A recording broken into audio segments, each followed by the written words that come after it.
Members, good afternoon. This is the appointed time of the House Committee. We have a quorum. I call the meeting to order. Item number 1, matters arising.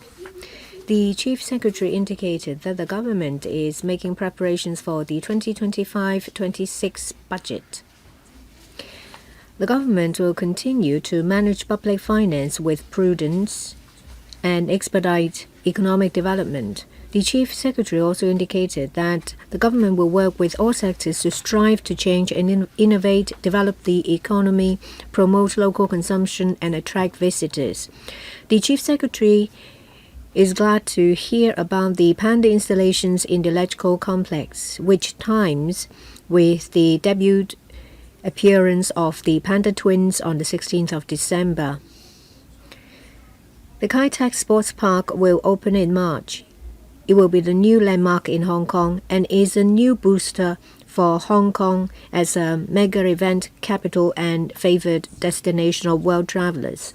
The government will be fully prepared.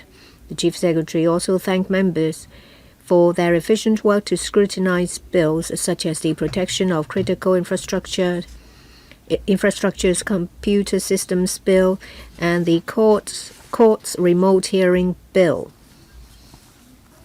The administration would like to resume the second reading debate as soon as possible for the bills to take effect. Item 2. Legal Service Division reports on bill and subsidiary legislation. There is one bill referred to the House Committee in accordance with Rule 54(4) of the Rules of Procedure. The Chinese Medicine Hospital of Hong Kong Bill, paper number CLS10 of 2025.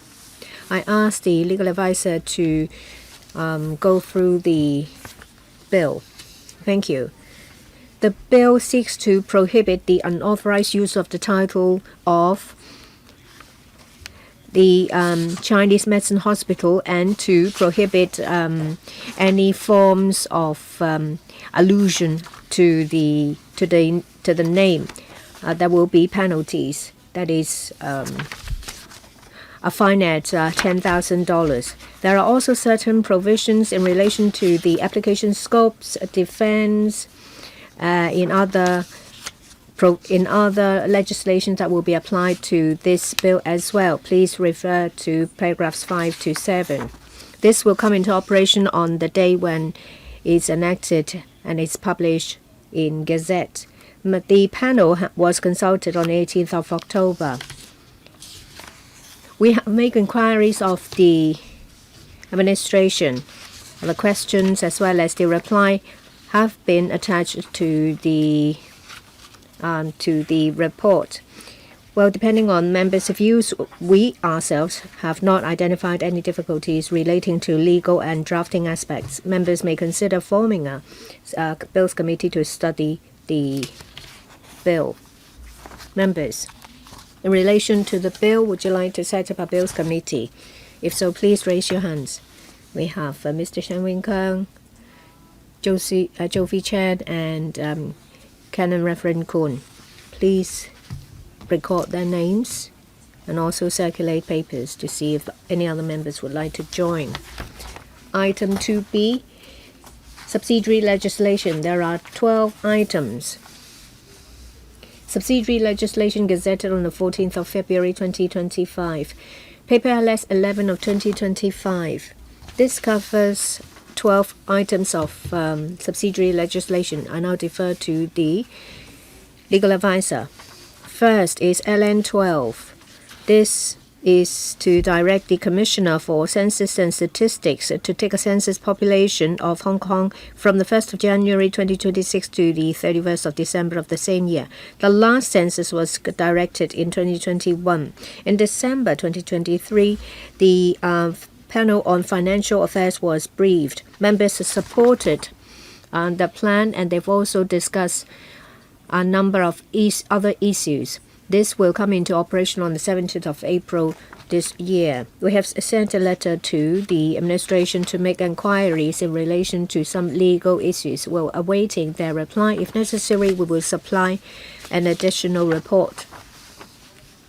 Thank you, legal advisor. In relation to LN 12, Does anyone want to form a subcommittee to look into this subsidiary legislation? No. I will now go on to brief members about LN 13 and LN 23. First, LN 13. It seeks to add 6 substances to Part 1 of the first schedule of the Dangerous Drugs Ordinance. That includes etomidate, which is also known as space oil.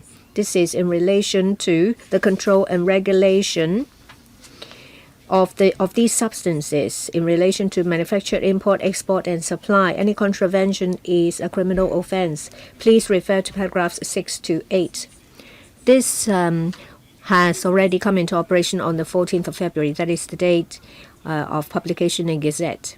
The next one, LN 23, is to add 18 substances to the Control of Chemicals Ordinance so that they will be properly controlled. The effect is that the possession, manufacturing, transporting, and distribution will be regulated and controlled.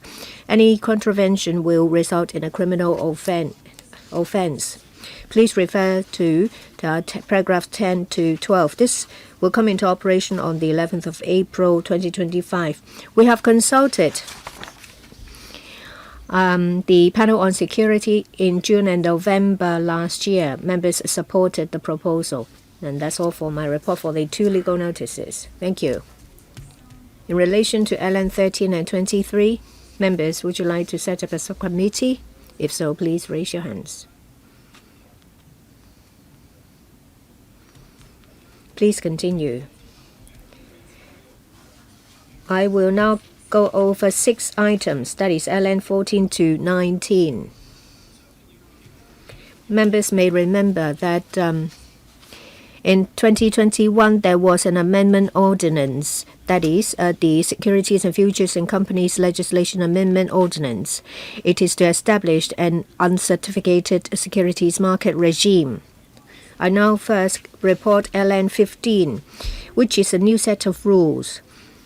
The purpose is that in relation to the keeping of register of holders of prescribed securities and other matters, to have some provisions.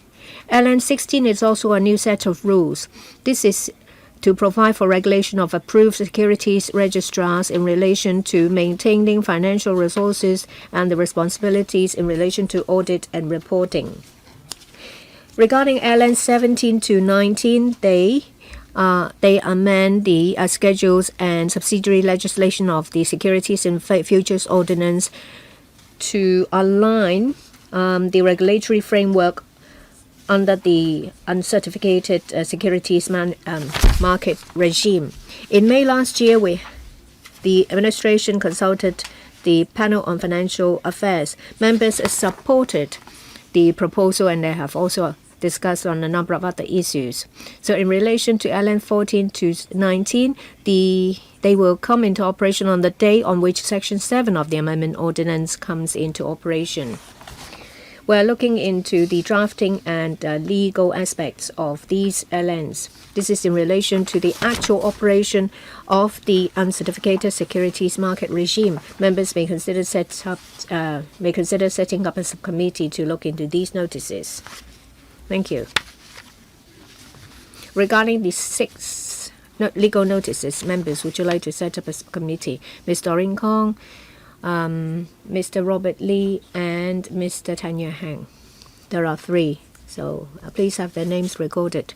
Also circulate papers. Legal advisor. Now I move on to LN 20. This is to amend the cross-boundary movement of physical currency and bearer negotiable instruments ordinance and the relevant schedules to remove from the list of specified control points Hong Kong Station and Tuen Mun Ferry Terminal. According to the administration, these places stopped to be boundary control points. The panel on security was not consulted, and this LN will come into operation on the 17th of April. We have not identified any legal or drafting difficulties in relation to the legal notice.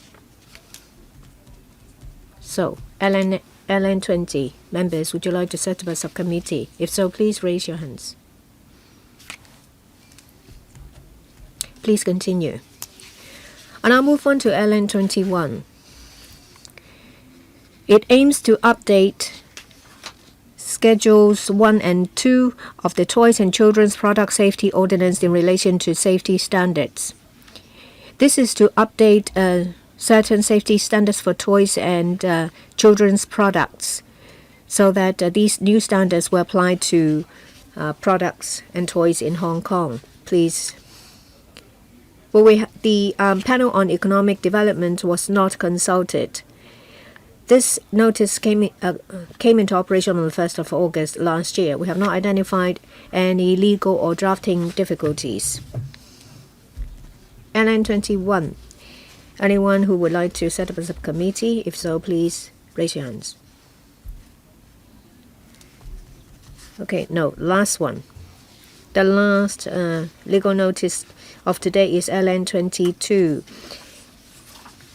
Last year in November, the free trade agreement between Hong Kong, China and the Republic of Peru was signed. This will be added to the Schedule 1 of the relevant ordinance.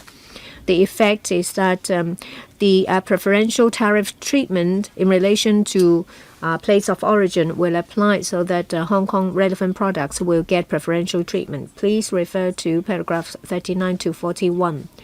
The administration did not consult the panel on commerce, industry, innovation and technology.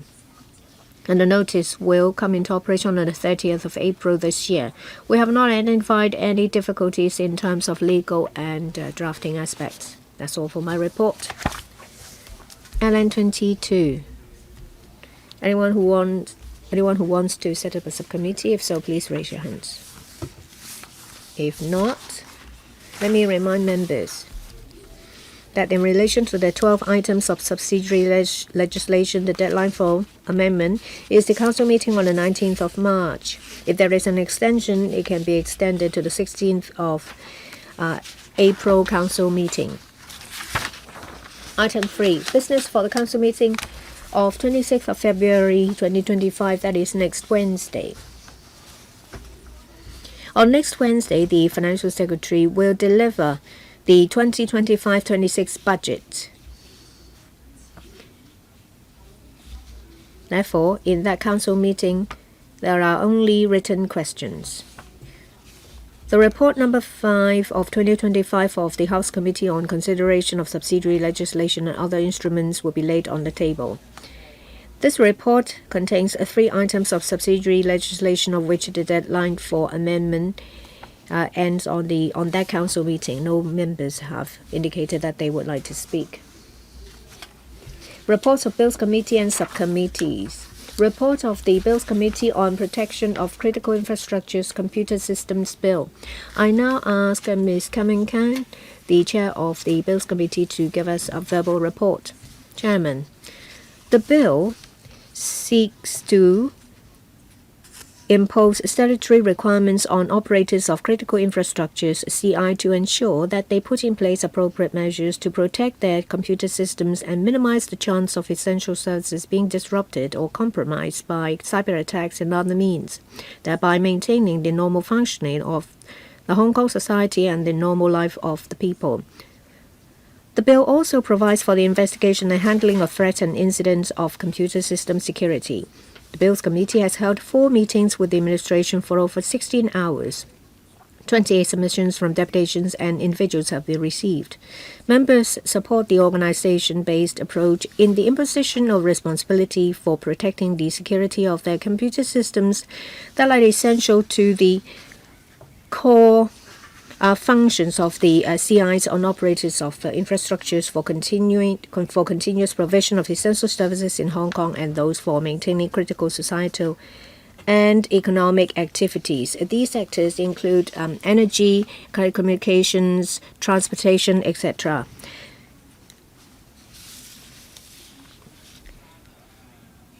Members have expressed concerns and commented on how to effectively implement the government's proposed legal framework.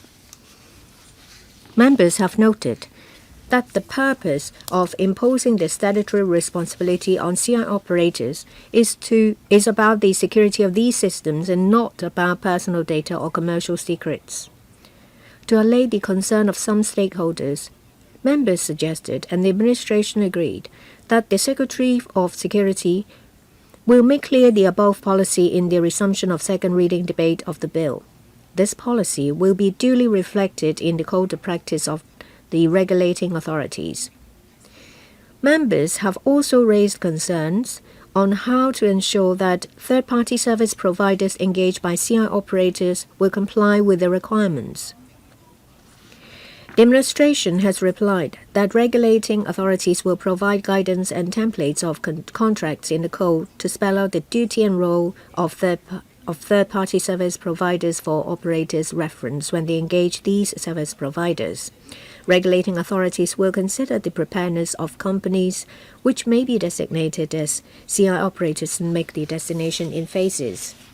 The bill proposes that the Commissioner for CI Computer System Security appointed by the Chief Executive and the designated authorities specified in the bill will become regulating authorities. The proposed function of regulating authorities include identifying critical infrastructure, designating CI operators and critical computer systems, and issuing the code of practice. The bill only specified the Monetary Authority and Communications Authority as designated authorities to have oversight of the specified regulated organizations in the relevant sector to ensure they fulfill their obligations on organization and prevention. In this regard, members have asked the administration to review the list of designated authorities and the type of regulated organizations as soon as possible. Where it is suitable, specify other statutory regulators to be designated authorities or have the Commissioner become the regulating authority to give time for the sectors to make preparation. Members have suggested that the code to be issued by the regulating authorities should stipulate standards on areas including how CI operators properly access cross-boundary data and temporarily store data, how to set professional qualifications of computer system security and formulate training plans as well as standards of an independent security audit. The administration has indicated that they will consult stakeholders and formulate the code taking into account the specified needs and situation of individual industries. In response to members' views, the administration will move a number of amendments to better reflect the policy intents of the bill and the comments and suggestions of the industries. The Bills Committee support the administration's proposed amendments and will not move any amendments. The Bills Committee has completed the scrutiny of the bill and has noted the administration's plan to resume the second reading debate of the bill in the Council meeting on the 19th of March. The written report will be submitted later. Thank you, Ms. Carmen Kan. If there are no other views, the resumption of the second reading of the above bill will take place at the Council meeting of the 19th of March as proposed by the administration. Members, if you want to propose any amendment, please give notice by the 10th of March, Monday. Item 5, position on bills committees and subcommittees. As at the 20th of February, there are 11 bills committees in action, as well as 8 subcommittees under the House Committee and 3 subcommittees on policy issues in action. There are also 4 subcommittees on policy issues on the waiting list. Item 6. Any other business? Nothing under the AOB, so meeting's adjourned. Thank you.